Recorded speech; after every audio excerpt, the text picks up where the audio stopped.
Hello, everybody. Welcome, welcome. Good morning to the pre-show for the real show.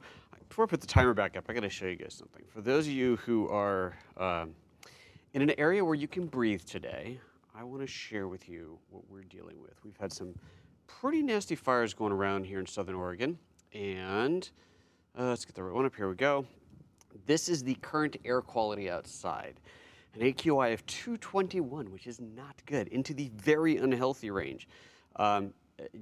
Yeah, I mean, usually we're in that nice little green area. So look at that green 0 to 50, that's where we normally are. Usually at like 15, 20, that's normal. We're in the very unhealthy. Doesn't have to get much higher, and we get into hazardous. Yikes, that is just not good. So there's like people walking around wearing face masks. Went to the grocery store yesterday. Everybody's wearing particle mask things, whatever they're called. It's yeah, it's bad out there. It is bad. We actually went up to Mount Ashland yesterday, try to get above the smoke, and we did to a degree, which was nice. We got up there a little bit. Let's see, is my timer going? Yeah, my timer. Yeah, I don't need the timer. We did get up there and got a little bit of clearer air. Let me show you what it looks like up there right now. Actually, I haven't looked this morning yet, so we'll see. Maybe it's horrible right now. There's no AQI meter up there, which is really frustrating. I kind of wish that there was, because then we could actually know what it's like instead of just looking at the pictures and going, well, I think it's okay up there. But we went up yesterday, like I said, and it was definitely better. Ooh, yeah, it's worse now than it was yesterday. Look, this is the, that's the mountain right now. It's not bad. I mean, look, the sky's actually blue. If you look outside right now, it's just pure gray, disgusting, nothing. Let's see, I think this camera's broken again. Yeah, that camera's down. Definitely not good out there. Definitely not good out there. So if you are anywhere in the area, stay indoors. So I haven't been running lately, and that sucks. I got into running, and now I can't run. No bueno, my friends. This is not good. Okay, let's get a show going, shall we? Where's everybody calling in from today? We got a bunch of people in the chat room already this morning. This is always exciting. Love seeing that. Who's here today? Say hello, and we're gonna get the show started. So I think everything is in order. I got a battery on here, not that I really need it. That's all set. Let's get this fired up, and where'd Lightroom go? There it is. And we will be looking at pictures on there. It's a good day. It's an easy day. Hello from France, Mark Paul. Film with Theron. Hello, Film with Theron. Is it like Theron from Game of Thrones? Is that Theron? No. Theon. I'm Game of Thrones. I'm thinking Theon, Game of Thrones, but it's Theron with an R. Hi. I haven't breathed clearly in like a week, so I'm starting to get a little loopy. It's just normal around here. Hello in Ireland. Very cool. Let's get this comment stuff. Look at everybody chatting in from all over the world. It's kind of awesome. Hey, you know what? I don't think I asked you guys on the live show. What do you guys think of, go back to the main, hello, main view. That'd be nice. There we go. Of this, the color thing. I set this up for my Linda training, and here was what's really cool. Poof, I can turn on the main, oops, wrong button, poof. It helps if you poof at the right button. The main lights, which is what you guys are normally used to seeing back here, so that I'm lit back here for when the other camera's on me here. Obviously from that lens it's out of focus. But then if I'm not using the space, I can turn those lights off, and then the colored, the gelled lights kick in. I kind of like it. Do you guys like it? Some people didn't, because I did a little poll thing, and like, 2 people answered, and one did, one didn't. It's probably more than that. I kind of like it, but also at the same token, I'm like, okay, is gelled light just cheesy? I don't know. What do you guys think? You tell me what you guys think. Burns saying the air quality gets even worse, you'll need scuba gear. Yeah, no doubt. No doubt. It would help, actually. I remember, I'd have to pull, I don't know where that picture would be. I think I posted it on my Instagram like years ago, and there was a guy walking around in front of the college. They full on, like World War II era gas mask. Going, okay, it's not that bad outside, dude, but it's getting close. Okay, Burns likes the accent lighting. I guess tell me what you think. Tell me what you think. I want to know what you think. Okay, let's have a show, shall we? Shall we do a show?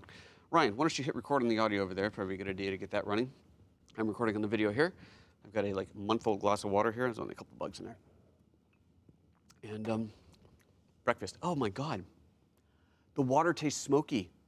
Whole crap. Yeah. Wow. Ooh, wow, that's bad. When you can taste the smoke in the water indoors.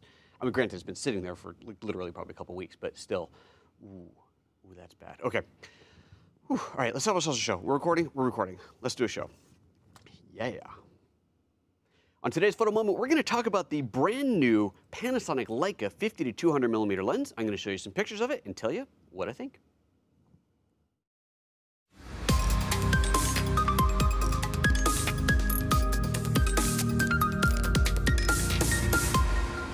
Good morning and welcome to PhotoJoseph, Photo Moment, the first live 3 times a week show here at youtube.com/PhotoJoseph every Monday, Wednesday, Friday, 9:30 a.m. Pacific. Ryan wants me to try it again. I say let's just roll with it. How you guys doing? I hope you're having a good week. Had a good weekend. It's Monday. We're ready to rock and roll for the rest of the week, and I am rocking and rolling with this lens, the 50-200. I did an unboxing on this a little while ago. If you want to see everything that comes in the box, click here. We'll show you that. But the lens, what you really want to know is how this lens works, what I thought of it, and what kind of pictures it can make. So when I first did the unboxing, I said, hey, what am I going to do with it? I need something new to do with this lens. I don't usually shoot with long lenses. It's just not part of my normal repertoire. When I tested the 100-400, when I tested the 200-2.8, I needed to find things to do. And I shot some, a college women's basketball game. I've shot we don't have a zoo. We have a wild animal park, wildlife safari it's called. It's kind of closest to here. I've been out there a few times. I needed something different, and there were some great suggestions that came in, but then I had completely forgotten that I already had a trip planned to Detroit for a Panasonic event to work at the Detroit Zoo. And so I thought, well, obviously, I'm going to take the lens with me and shoot there. And so I did, and it was awesome.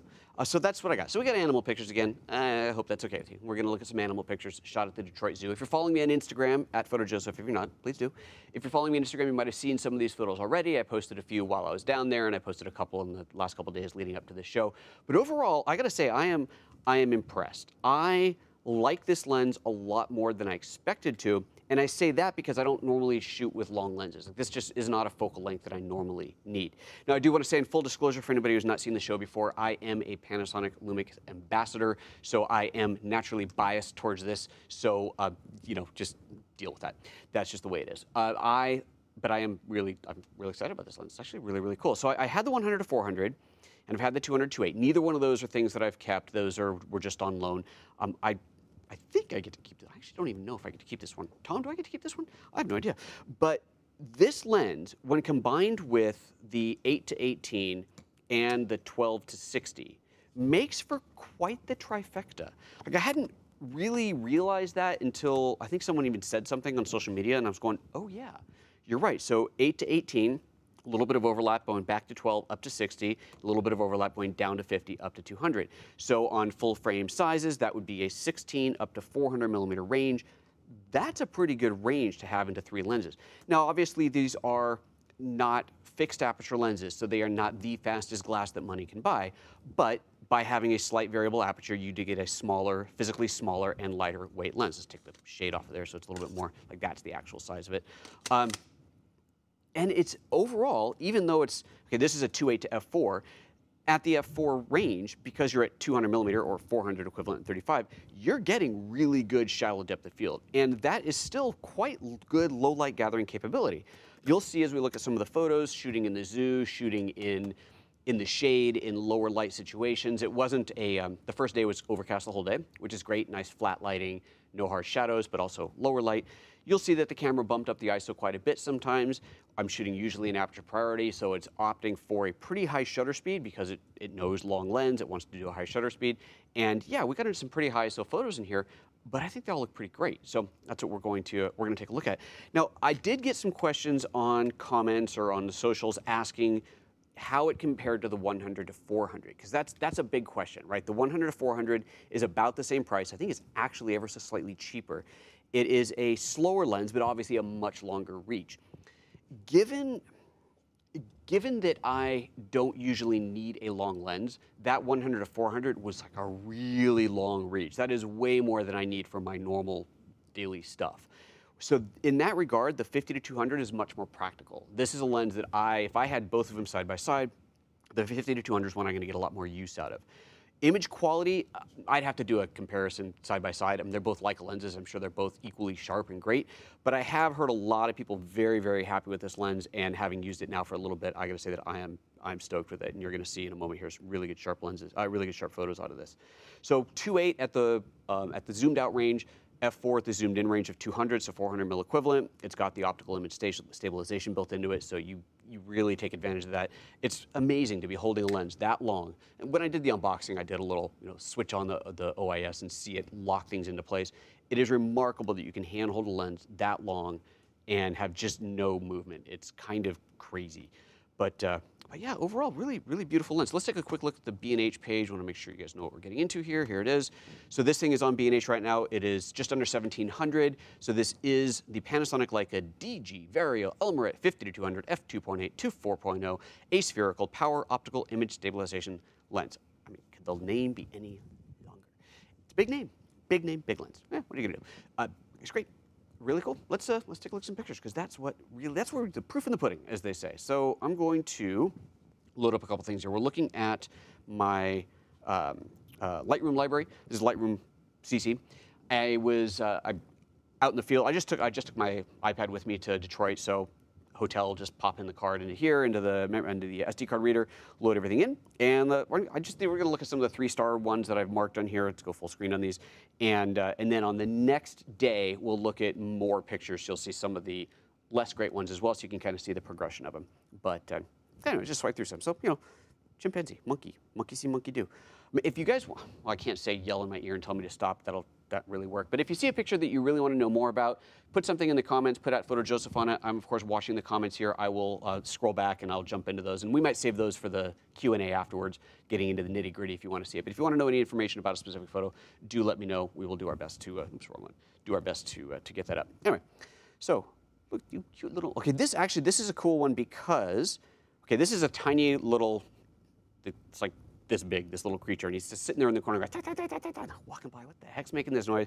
See this little guy up on the fence. Go in there, this is probably at 200. Let's do this. Let's go into the full info on here.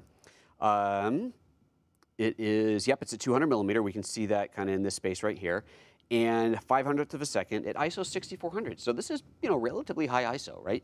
And you can see the quite shallow depth of field on that. I mean, look, we got nice sharp on the eyes there, and falling off to the background there pretty good. You can see as I move this around, the way Lightroom Mobile or Lightroom CC works, you'll see some of the color noise in there, and as soon as I stop, it resolves, it removes that color noise. So Lightroom's doing a great job of doing a little bit of cleanup on this image, and overall, it looks pretty darn good, right? So that's obviously handheld.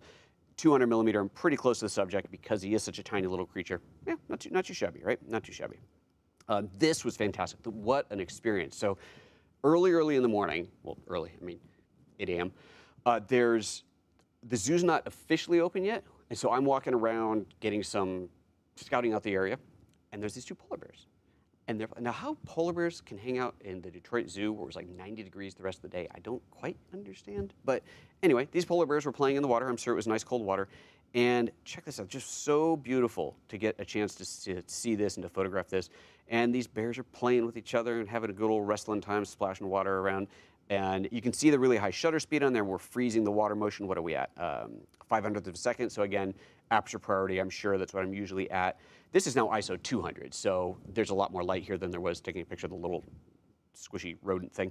And let's see, there we go, some nice big action shots, and just freezing that water midair there as it's flying around. That was so cool. I was stoked. I was really excited that we got to see this. And the bears just went to sleep after this and hid for the rest of the day. So most of the guests did not get to see this. Peacock, they're really great bokeh, right? Great bokeh on that. What are we looking at here? This is 400th of a second, f4, ISO 1250. So pretty high on the ISO then. Again, there, a little bit less light there than we had with the bears. I mean, I think it's really nice separation, and beautiful tiger in there. She's hiding out. She's in the shade, staying out of the sun. So that's quite dark. Let's see what the ISO is on this one. That's only 2000. That's not that bad. And then there's the butterfly. So clearly not a macro lens, but because of the long reach, and it does have a fairly closest focusing distance, you can get some really macro-like photos with this, which really surprised me. That was really nice to see. So shooting butterflies, there's this whole butterfly room in at the Detroit Zoo. Beautiful, there's all kinds of flowers in there, and they've got, I don't know, whatever, dozens of species of butterflies in there, and they're all flipping around. And they tend to hang out for quite a long time in one place, and then when they decide to take off, it's just like that, they're gone. And so I thought I was going to try and be clever and find one that had landed, focus on it, hold, and I was trying to get a little bit of motion blur with the wings, and so I was doing shutter priority, going a little bit slower on the shutter, playing with various shutter speeds, waiting for that butterfly to move, and then press the shutter down and shoot the 20 frames per second or whatever it is this camera G9 ridiculously does, and try and get something cool. I got a couple of decent ones. They lay down and then they're like there for the day. There were butterflies that I swear I stalked one out for like 20 minutes before I gave up. And of course, you turn around to say something to your back and the thing's gone. It knows they're watching you. Anyway, but yeah, almost macro-like. I mean, that's beautiful. Look at that. That's just so pretty. Isn't that pretty? That's nice. I think it's really nice. Oh, there's another one. I wonder, was it in this set? I think so. Where I got really close. There's trying to get the motion of the thing flying away. Yeah, kind of got it, not really. I did a really close-up one. That's a chap trying out. So this is GH4, his GH4, trying out the new 8-18 lens. That was part of the thing of the day, by the way. If you were not there for the zoo day, Panasonic was there with Woodward camera store out in the area. So was Canon. No, Canon wasn't there. Nikon was there. Sony was there. Sigma was there, loaning out gear. And so you could try out whatever gear you wanted. It's great. If you get a chance to do one of these events, it's a great way to get your hands on some gear. But that's not the photo that I was hoping to show you a photo. Let's see, I must have not rated it for some reason. Let me just turn the ratings down on here. Where it was very much macro-like going, here we go, it's one of these guys, where I went in super close. Look at that. Getting that, trying to get the eye in focus, a little too close there. Hard to do, handheld. The eye, it turns out, it's got like it's not a sharp pattern. So it's really hard to know if I was actually focused on the eye or not. Ended up focusing on that thing. And you can see it, I mean, that's the proboscis. Oh, Ryan getting all techie in my ear. Proboscis, he says. Sounds about something I learned in high school at some point. Anyway, cool, right? I think pretty good. Again, really nice shallow depth of field looking in there. Really worked out quite nice. So this is funny. The lady that works there, she kind of wears a crown of butterfly. It's like the butterflies know her and they just hang out on her head the whole time. Pretty funny, trying to get a shot of that. There we go. Kind of cute. Anyway, so yes, that's good. So let's, we're going to take a look at the second day on there. Before I do that, let me take a quick look at the comments of people talking about the chipmunk. Yeah, the little squishy animal thing. It's a chipmunk. Squishy rodent thing. That's my technical name for it. Yeah, we're going to look at some other pictures in there. I did want to, before I do that, let me remind you of this, because this is really important. India. We're going to India, guys. You going to come? Who wants to go to India? We're doing a photography workshop in India next year, the end of January into February. January to February 2019. If you go to photojoseph.com/India, that will take you to the page where it talks all about it. We have a ton of information on the website at that URL, of course, talking about the trip. There is a full itinerary of what we're doing in there. We had an interview with two of my friends who came on the show who've recently been to India, talking about their experiences there, showing off their photos. You too will be able to create images like that if you come with me to India. So do check that out, photojoseph.com/India. It's going to be awesome. And incidentally, if you haven't been to photojoseph.com yet, it's all new, so go check that out. Please do.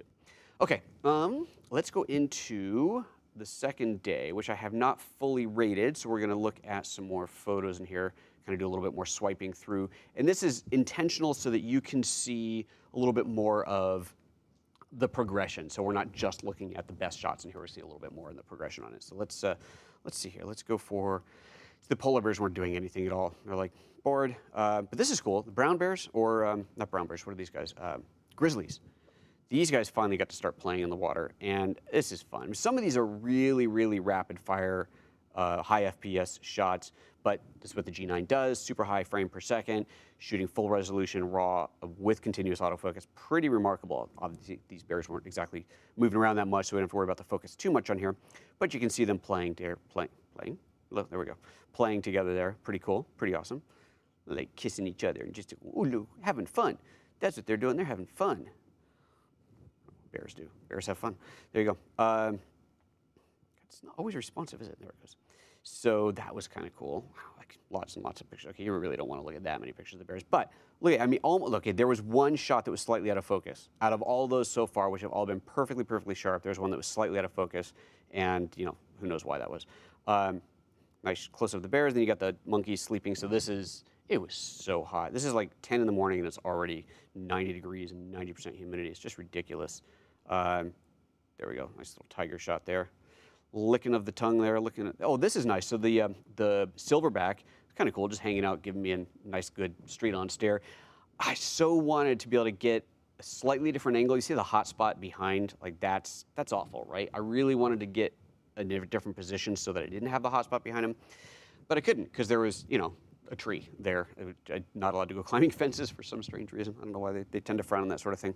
But some decent photos. He just sat there and stared at me. Tried to get through the leaves, trying to get something a little bit more dramatic. It didn't really work that well. It was not that great of a shot. Actually, you know what? I think this is probably would have been better if I'd stopped the lens down a bit and made the leaves a little bit more in focus, so it looked a little bit more like I was spying through the leaves at the silverback staring back at me. I should have done that, shouldn't I? Oh well, I didn't. A little bit too shallow depth of field there. Ha, go figure. Okay, obviously I tried to get a lot of those. What was I thinking? I have no idea. That could have been one of those where I forgot the button was on full auto and went, oops, sorry. It may very well have been. So this is indoors. The chimps at this point, it was so hot that chimps are like absolutely not going outside. So this is indoors where it is very dark and they're behind very heavily tinted glass, one-way glass. So these photos are horrible, but I was trying to get something. And so there's one shot in here that is kind of, there we go, that one's kind of cool. A little monkey hanging out there looking out going, oh, it'd be nice to go outside, but it's too hot. And clearly super high ISO. What are we at here? 25,600. At this point, I mean, the colors are totally shot. It's, again, we're shooting through really thick, heavily tinted, very dirty glass because on that side you got the monkeys touching the glass. On this side you got small human monkeys touching the glass. It's a nasty situation, but I tried to get something. And I thought, you know, maybe if I do this and I go like a black and white on here, maybe we can get something good. So I don't know. It's I haven't really played with it much, but I think that in a pinch, you can make that work all right. I mean, it's kind of, you know, very pensive thought there of our little chimp friend. 98 point something % identical DNA to humans. It's remarkable. These things are crazy cool. They, incidentally, while we were there, the first morning the Saturday morning that we were there, one of the chimps had a baby. They called her Baby Jane after Jane Goodall. It was so cute. We didn't get to see the baby, but there were pictures. It's on their social media. It's kind of cool. Anyway, then here, let's go into these. So very good close-up, very close close-ups. Giraffe's quite close to us. That is a giraffe eating watermelon. And this was kind of fun, just getting some extreme close-ups and not trying to show the whole animal. So it's kind of what animal is that? What strange creature is this here? That was kind of cool. But then, this gets fun. Okay, if you're afraid of snakes, just do this for the next few minutes because we're going to look at some snake pictures. There's this whole terrarium thing in the zoo, and you can go up to the glass and see all the lizards and snakes and critters like that in there.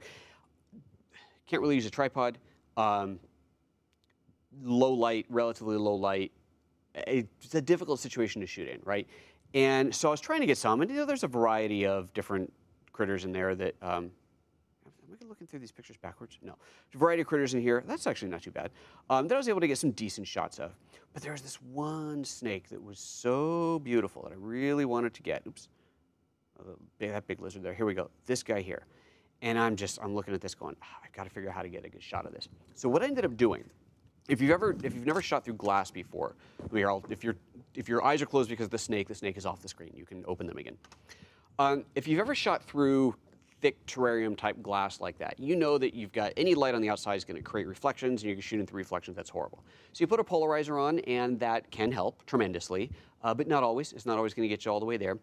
And so one of the things that you can do is if you put the lens right up to the glass, like imagine, if you will, this tabletop was the glass, literally put the lens on it, not at it, kind of at an angle, but like seriously straight on it.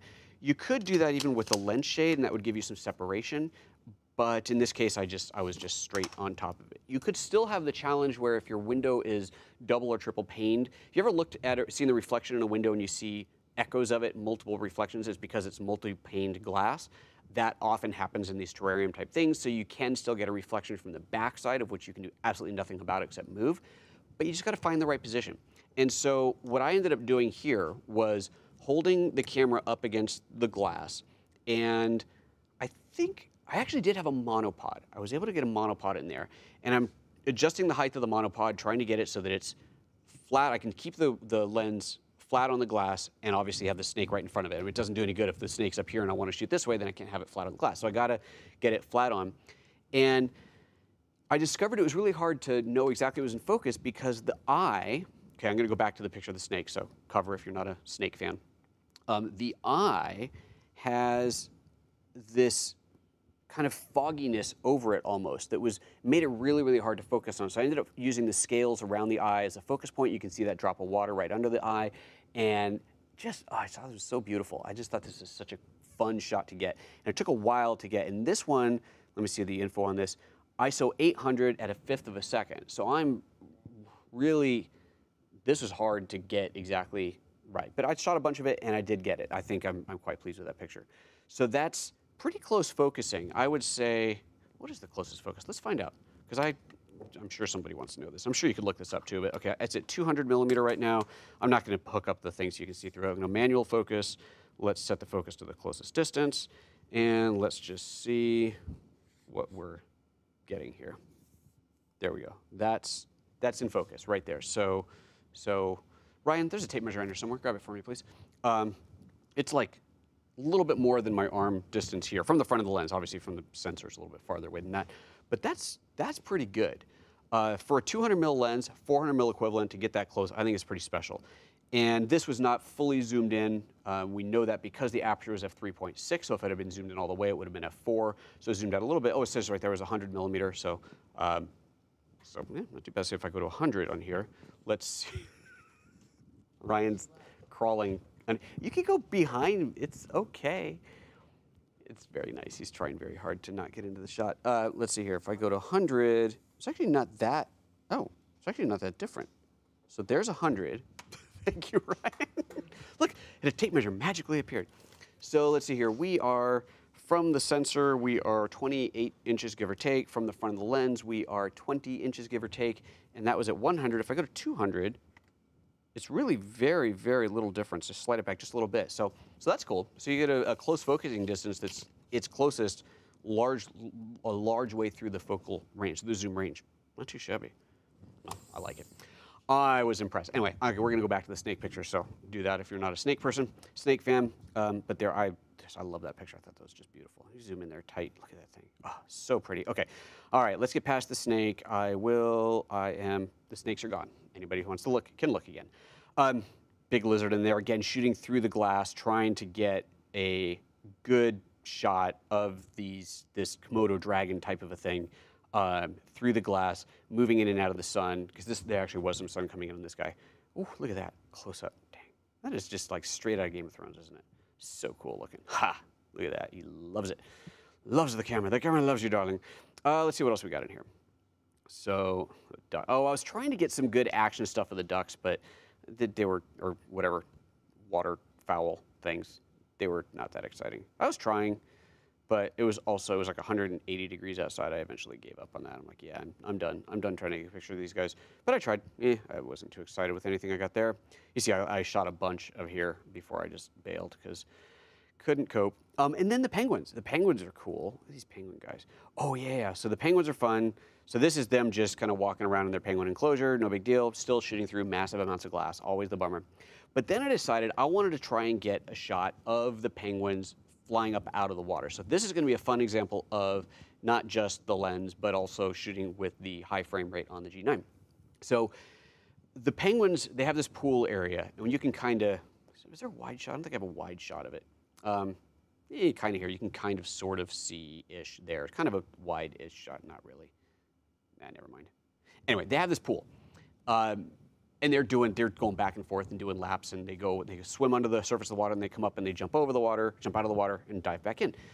The thing is that it's really, well, first of all, they're moving incredibly fast. Second, it's really hard to see where they are underwater until they're just about to jump out, or more likely after they've jumped out and they go back in, and then you go, oh, that black blur, that was the penguin. How could I go back in time and see that?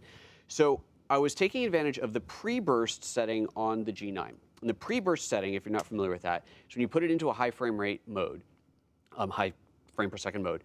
Pre-burst, when you push the button, it actually holds onto, it captures the last, I forget now, 5 shots or something. I'd have to look up the exact numbers, but it captures back in time, essentially. The idea being, you're watching a subject, you're waiting for a thing to happen. You see the thing happens and you push the button. Well, by that point, the thing has already happened. You push the button too late. This is why sports photography is so difficult, and those who are really good at sports photography know how to predict what's happening. They know the game well enough, they know what they're watching well enough to know that something's about to happen, it's time to start shooting. Well, pre-burst allows you to make that a little bit easier because when you see the thing happen, you push the button, and it was actually already recording several shots before that and just constantly recording them and dumping them out of the buffer until you hit that shutter button, and then it goes, ooh, we actually want to hold on to that last quarter of a second or whatever it was of shots, and it pulls those in. So that's what I was relying on, and I mean, it's insane, right? I'm like this, trying to follow this penguin, good crazy penguins jumping around all over the place, and I got a lot of bad shots, a lot of failed, but I did get a couple of shots that are kind of cool. So that's the background story for what we're looking at here. People talking about the stream going bad. Looks good on this end. Okay, so let's go in and take a look. So let me zoom out of this. Let's go to the grid view here because I know that there's some cool shots in here. Trying to get this little penguin flying around. And you can see, I mean, you can just see here. Let me just go through just to show you some, not successful ones.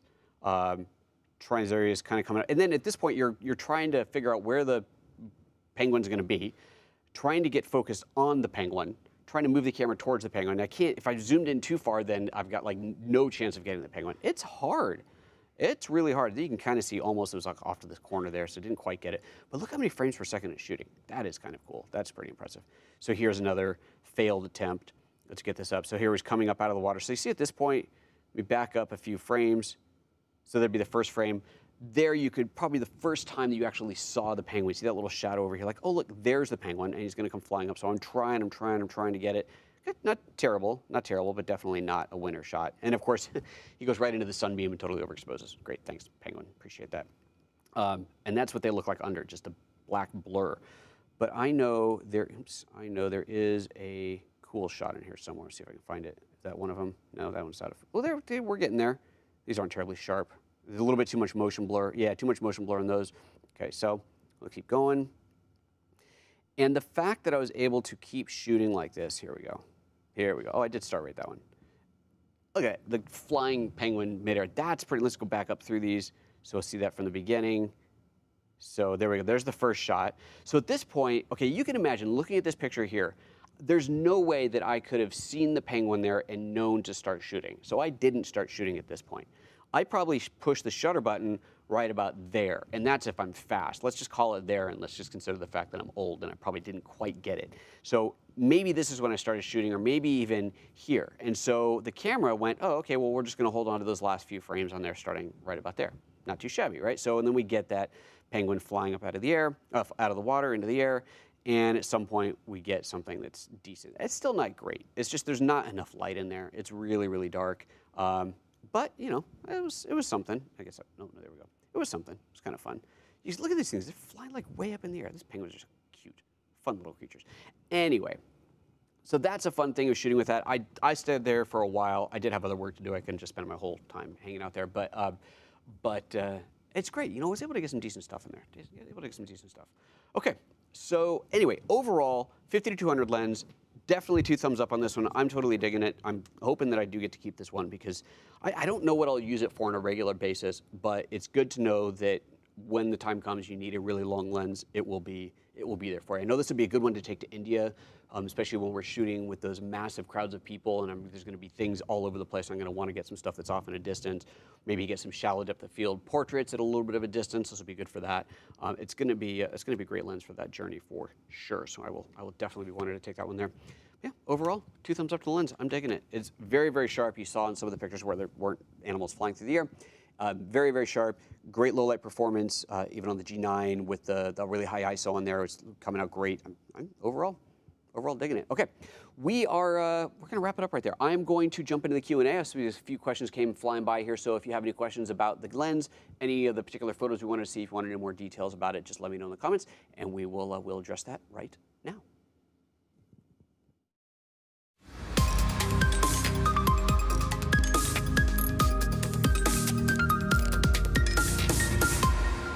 Greetings and welcome back to PhotoJoseph's Photo Moment. We are in the Q&A portion of the show. We just finished talking about the lovely Leica 50-200mm lens for your Lumix camera. It's a peach. It's a beautiful lens. I am very, very happy with it. I was just showing off a bunch of zoo photos, and let's see if anybody here wants to know anything else about the zoo photos. let's see here. What do we get going on here in the chat room? Pull this up on here like so. If you have a question, you know what to do. Stick it into the comments. Make sure that you put @PhotoJoseph in it, like Andrew Byrne did there, so that I know that you are trying to say something to me. Otherwise, I will scan through these and try and find some questions in here. And Mark Sheffin says, just got through today. My 45-200 f4-5.6. Great lens as well. I was trying to figure out the name of this small creature, and someone had to point out that it was a chipmunk. I know it's a chipmunk. I think calling it a squishy rodent thing is a much better name. It's kind of like the crazy chicken. This zoo, they had a crazy chicken as well. For those of you who have seen my shows where I've shot tests up in the wildlife safari, you know who the crazy chicken is, and they have a crazy chicken in Detroit as well. All right, let's see here. Gorilla's sitting there like you were instructing him on how to pose, right? This gorilla is like just sitting there perfectly, like chin up, chin up, chin up. Thank you very much. Shot. Beautiful. I'm kidding about that last part. Let's see here. What's going on? Oh, people talking about stream is fine. Nobody has any questions. Oh, well, maybe this isn't going to be a question show. Somebody's got to have questions. In-depth photo and video wants to know when the lens giveaway is. Ha! This one's mine. You know, when the channel gets big enough to support doing things like buying gear to give away or convincing companies that it's worth giving away gear, I would love to do that. I would love to do that, but I can certainly understand companies not wanting to do that until there's a much bigger reach than I have. But, you know, we're getting there. Slowly but surely, we're ramping up, so you never know what could happen in the future. Hopefully, we'll be able to do that at some point. I would love to. I know a lot of channels do giveaways, and that's obviously great. It's really nice to get some free gear that way. It does bring a lot of exposure to the channel, which is awesome. Gives some good exposure to the brand. But, you know, it's got to be worthwhile for the company providing the gear. Communal borrow. No, this is not going out on loan, sorry. Adrian Adrian says, is the 200mm f2.8 better at f4.0? That's a good question. I can't answer that, though, because I no longer have the 2.8 to compare to. I would, is it better at f4? Logic would dictate that it would be, right? Typically, a lens is not at its best when it's wide open. Typically at its best when it's stopped down a little bit. So based off that logic, the 200-2.8 at f4 is probably ever so slightly better than this 50-200 when it's at 200 at f4, because f4 at that point is wide open. So I would say, logically speaking, yes, it probably is. Practically speaking, I can't because I don't have the two side by side to compare them. But that's a good question. That's a very good question. I think somebody who actually does scientific tests would have to test that one out for you. Nobody else has any questions. Well, that's going to be a short Q&A then. It's going to be one of those Q&As where we don't really have a Q&A. So, all right, we're going to give you a little countdown, like last chance. Any other questions? 3, 2, 1. No? No other questions? Okay, Mark's got a question. Oh, here we go. Oh, there we go. See, I knew if I gave you guys enough time, there'd be some.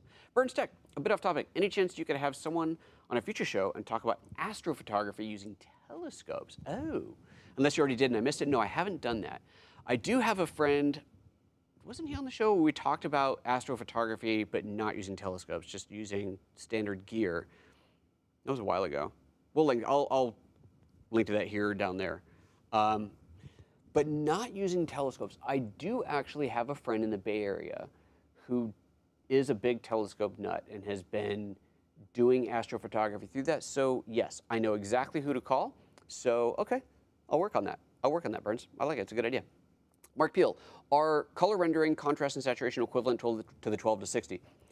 Again, haven't done a side-by-side, but I haven't seen any difference. I haven't looked at them and gone, oh, this one's noticeably different. No, I think pairing between those three lenses, the 8-18, 12-60, and 50-200, unscientifically, looking at my photos and video through those three lenses, I don't look at any one of those lenses and say, oh, that actually looks a bit different than the other ones, which is good, right? The fact that your question has not come up in my head tells me that I haven't seen a difference, so no real difference there. I think they're all pretty equally awesome and pretty equivalent, which is important, right? You don't want your look to change as you go from lens to lens.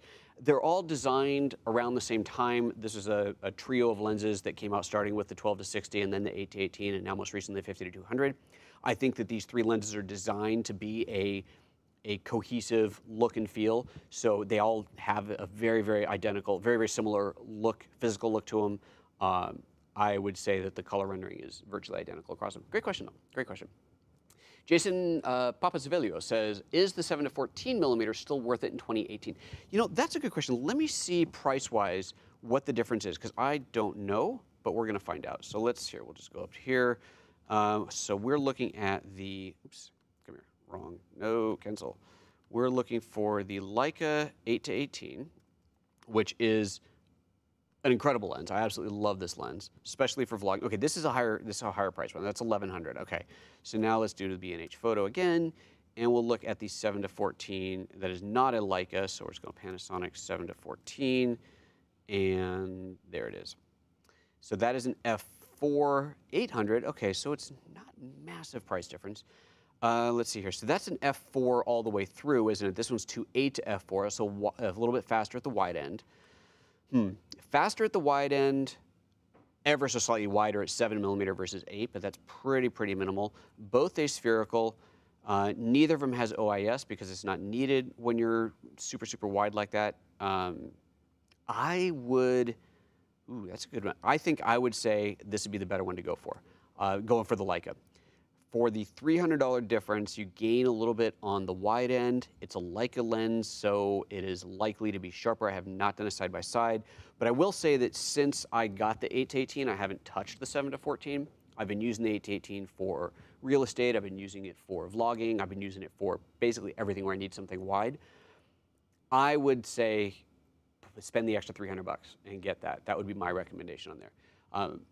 If you were going to buy, let's do this too. If you wanted to buy one of these lenses, but you could not afford the Leica lens right now, but you need to buy the wide lens for whatever reason, I would say instead of just spending the $800 on the 7-14, if you've got $800 to spend, put some of that aside, buy a used one.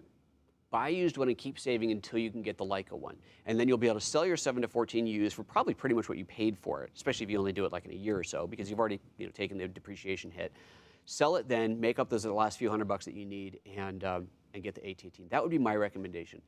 This 8-18 it's a beautiful lens. It has a really good feel to it. It looks great, especially when the camera is level. You get almost no distortion around the edges. Yeah, that's going to be my recommendation for you. Buy used on the 7-14 and save up your pennies until you can get the 8-18 if that's what you want. That's going to be my thing. Okay. Oh, so-called someone is pointing out as well that the 8-18 is worth it just for the weather sealing and filter thread. That is a good point. I forgot about the weather sealing and the filter thread, actually. That's very true. The 8-18 has a front filter thread on there, so I usually have a variable ND on here for shooting video. The 7-14, you are correct. You cannot do that. So there you go. Yet another reason, and the weather sealing is always a good reason. So perfect. Thank you for that. Let's see here. Let me scroll back a little bit. What did I miss? Talking about the astrophotography again. Am I using the Webcaster X2 in my studio shoot? You mean for this right now? No, we're not streaming with the Webcaster X2. We're streaming with the Pearl. We're still streaming with the Pearl 2. I haven't integrated the Mini yet. I was supposed to do that this morning, but I ran out of time. But the Pearl Mini, we're going to start streaming the show with the Pearl Mini very shortly so that I can do a full evaluation of that. But no, we are not using the X2. We're using the same company from Epiphan, but much higher end hardware. Okay, let me see if I missed anything here. Otherwise, we're going to bail out of this. If there's no other questions coming up. Okay, I guess that's it. Hey guys, thank you very much for tuning in. I knew if I waited long enough to be questions. Maybe that's what I should start doing, is taking like a 3-minute break between the main show and the Q&A show to give you guys, people will probably leave. I gotta figure that one out. All right, guys, thanks so much for tuning in. We'll see you on Wednesday. Already got Wednesday's show lined up. Wednesday, we are talking, let me make sure I got the right show. Wednesday, we are talking about, yes, the Aperture Amaran Light. I'm not sure where to put this to bring it up on here. Oh, well, we're not going to do that. Anyway, Aperture Amaran, it is a LED panel. We're going to be talking about that. That is all set up for Wednesday's show. So if you're interested in LED lighting, that'll be a fun one to look at. Take care. See you soon. Bye-bye.